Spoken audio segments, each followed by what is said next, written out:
Very good morning, cadets.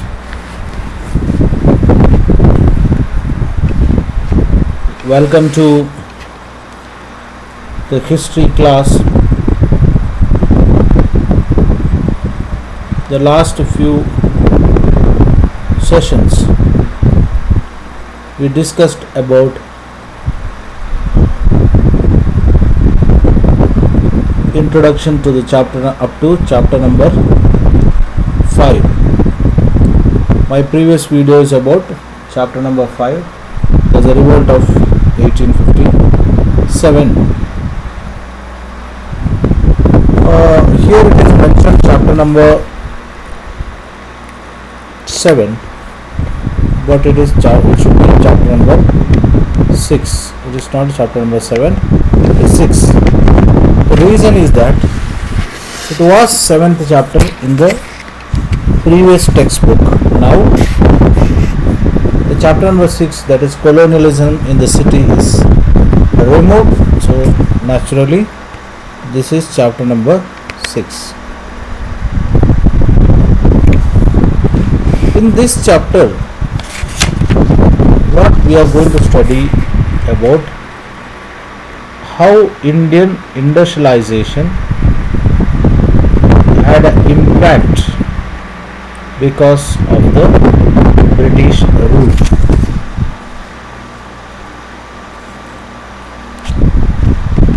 As you know that British landed in India mainly for the purpose of trade.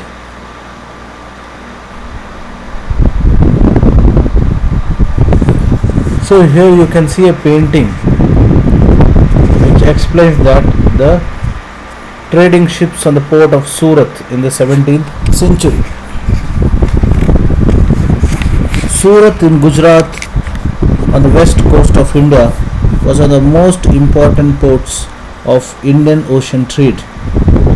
Dutch and English trading companies or ships began using this port from early 17th century.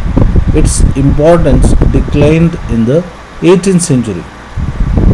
Why its importance declined in the 18th century? Because of the Mumbai as well as Madras and as well Bengal. So British concentrated in other three presidencies instead of Surat. So in this chapter we study about how British industrialization had its impact on Indian market.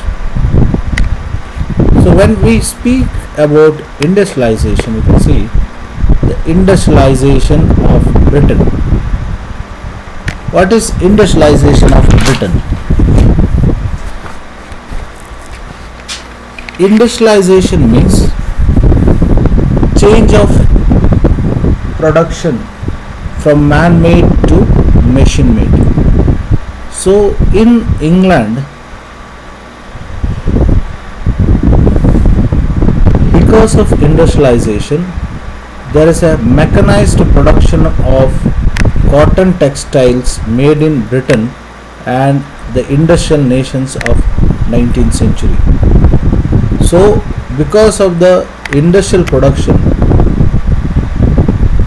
and to make more profit, how they used to make more profit? In the late 18th century, the company was buying goods in India and exporting them to England and Europe, making profit through the sale. With the growth of industrial production, the British industrialists began to see India as a vast market for their industrial products.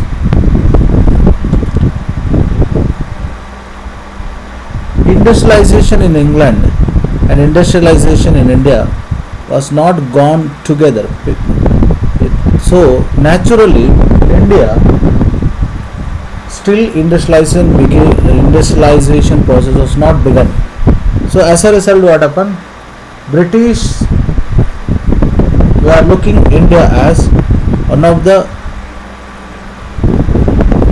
potential market for the British industrial products. That is what they say. The British began to look India as a market for their industrial products, and over the time manufactured goods from India began flooding over India. So in this chapter we are going to study about how the industrialization process in England was responsible for downfall of Indian market, means Indian textile production or Indian production. Indian textiles in the world market. You see, Indian textile was very popular in the world market before British landed in India. You see, around 1750, before British conquered Bengal, India was far world's largest producer of cotton textile. Indian textile had long renowned both the fine quality of and craftsmanship. So in this chapter we are going to study how there is a downfall of Indian textile industries because of the competition by British industrialization, and because the British dumped their clothes in Indian market.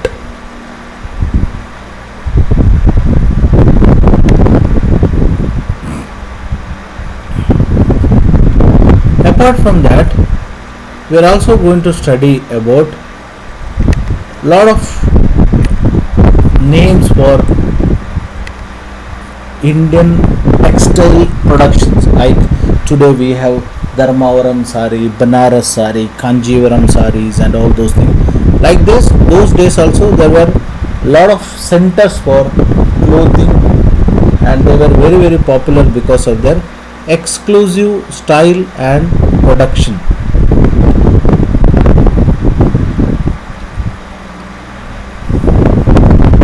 So the clothes in order to took were noted by the place Kasim Bazar, Patna, Calcutta, Orissa. So we are going to study detail about Indian cloth production.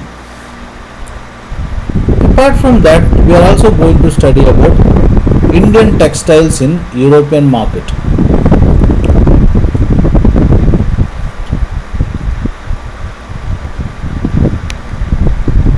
One of the major reason for industrialization is nothing but the invention of spinning jenny.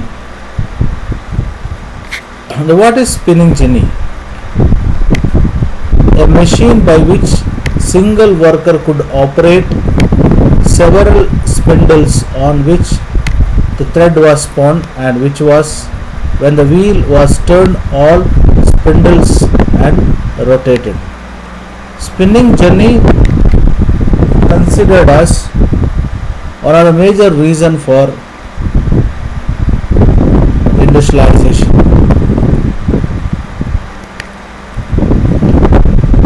So Richard Arkwright, you see, the competition with the Indian textile also led to the search of the technology innovations in England. In 1764, the spinning jenny was invented by John Kye, which increased the productivity of traditional spindles. The invention of the steam engine by Richard Arkwright in 1786 revolutionized cotton textile weaving.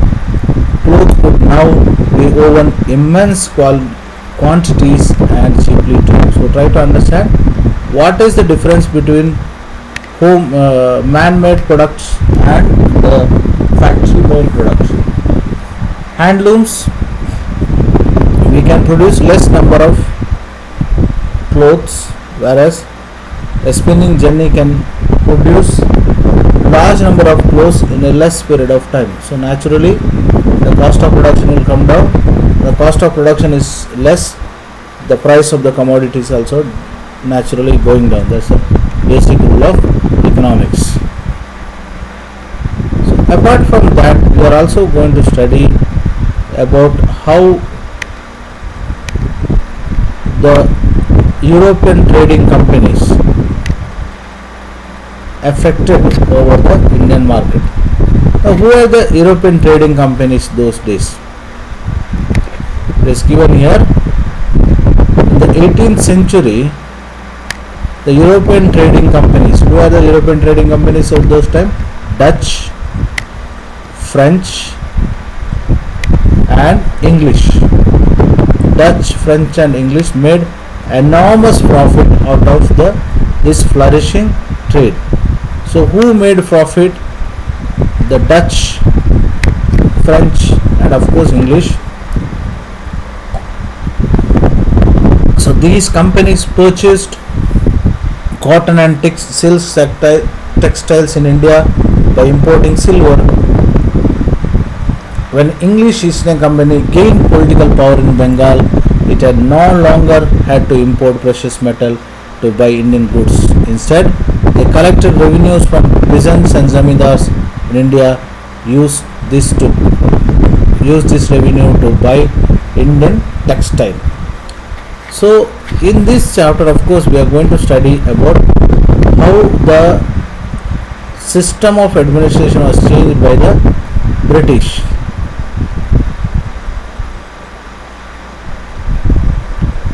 The major trading centers of those days: Rajasthan, Punjab, Gujarat, Sindh, Bengal. Now you see lot of trading centers even in the south also: Madras, Pondicherry, Coromandel,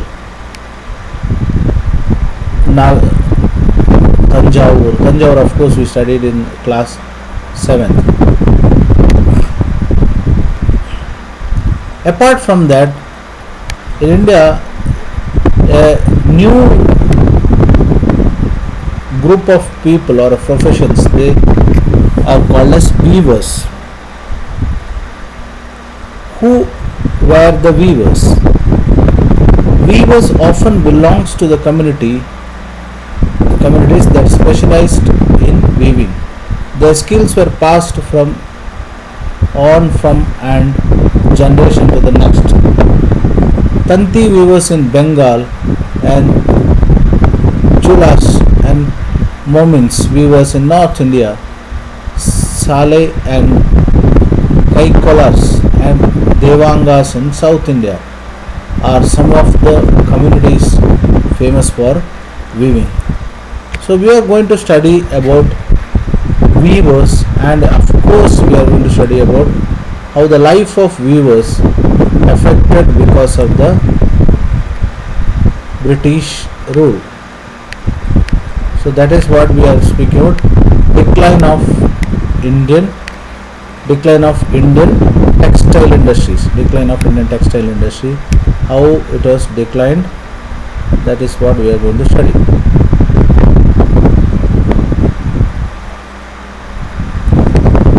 Apart from that, we are going to study about cotton mills. The first cotton mills in India was set up as spinning mill in Bombay in 1854. From the early 19th century, Bombay had grown as an important port for the export of raw cotton from India to England and China. It was close to the vast black soil tract of Western India. So, chapter deals about beginning of cotton mills in India and of course its contribution for the sector of economy, and how the steel, the metallurgy, the knowledge of metallurgy also gained a lot of importance in India. Of course, there is a great name for Tipu Sultan, the sword of Tipu Sultan.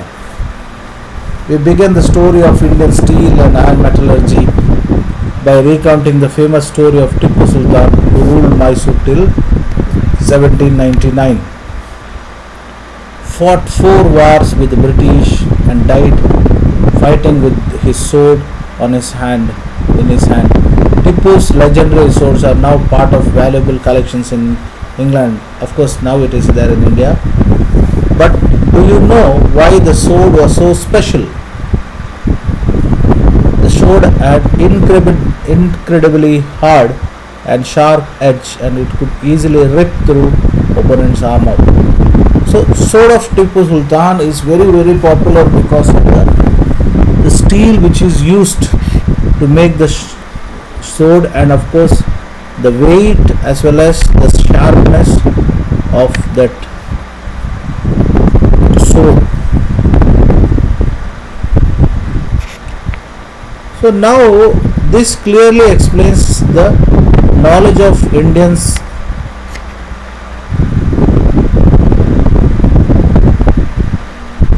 in field of metallurgy. So what is it is called? It was called as Ukku and Ukku in Kannada. So in Kannada it was called Ukku. So meaning is steel. Ukkina kaigarike. Ukku means steel. So we are going to study about the Indian steel and how the furnaces, the blast furnaces were used, and the blast furnace, you can say painting of blast furnace in Bihar, and how the blast furnace produced the steel in India. And later we are also going to study about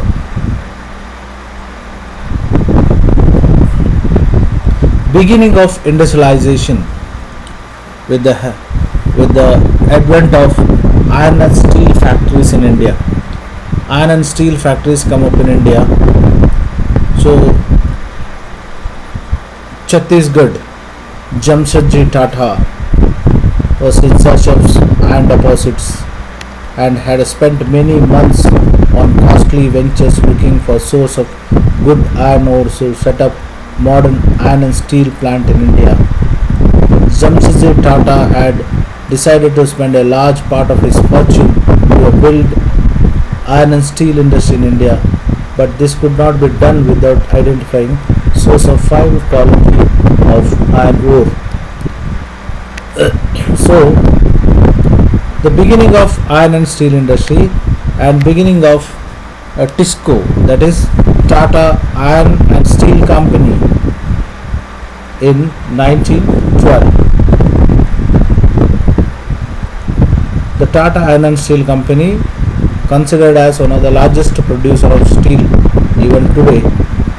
So those early days is a picture of Tata Iron and Steel Company.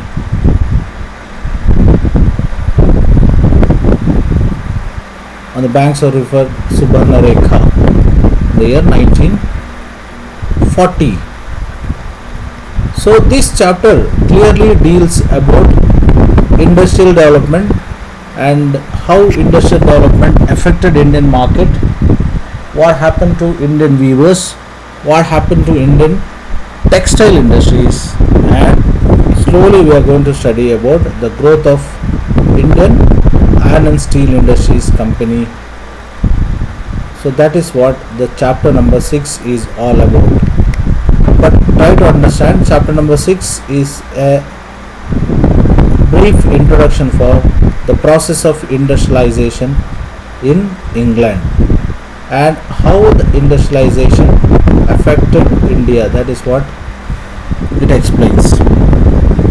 So industrialization is a process in which the goods are produced in a factory. When goods are produced in a factory, naturally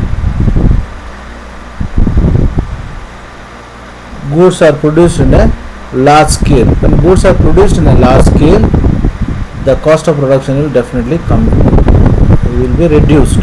So when the cost of production is less, the price of commodities also will go down. So these are all relative things. The early years of industrialization in Japan.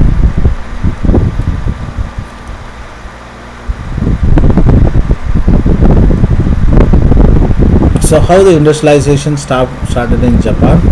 There's of course a storyboard here, but of course we'll study when we will discuss this chapter in detail. So this is chapter number 6 for you, the brief introduction to the chapter number 6. Thank you.